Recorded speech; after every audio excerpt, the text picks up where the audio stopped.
সুপ্রভাত বন্ধুরা, কেমন আছো? এখন বাজে 4:30। দেখো আমি সকালে কি কি কাজ করতে হয় আমার।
দেখো বন্ধুরা, ভাত ফুটছে, ডালও হয়ে গেছে,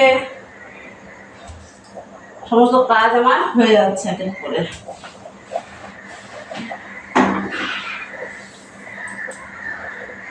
সবটাই হয়ে যাচ্ছে আস্তে আস্তে। রান্নাঘরটা মুছে নিচ্ছি, সব কিছু করে নিচ্ছি একবারে।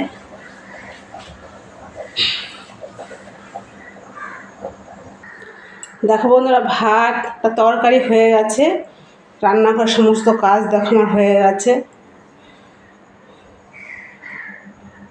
রোজারের সংক্রান্তি সমস্ত কিছু পরিষ্কার করে রান্না করতে আমার হয়েছে। দেখো, তোমরা বুঝতেই পারছো। আর এখানে আছে মা শারদার ছবি, আমি রান্নাঘরে রাখি, তোমরাও রাখবে বন্ধুরা, খুবই ভালো হবে তোমাদেরও। সমস্ত কিছু পরিষ্কার করে নিয়েছি, তবে এইটা আমার এই বোর্ডটা পরিষ্কার করিনি, এটা আমার করতে হবে। আজকে আমার ডিউটি আছে, করে এসে ওই 4টে নাগাদ চলে আসবো, 5টা নাগাদ। তো তখন এসে এটা পরিষ্কার করে আমার হয়ে যায়, রান্নাঘরের কাজ আপাতত হয়ে যাবে আমার।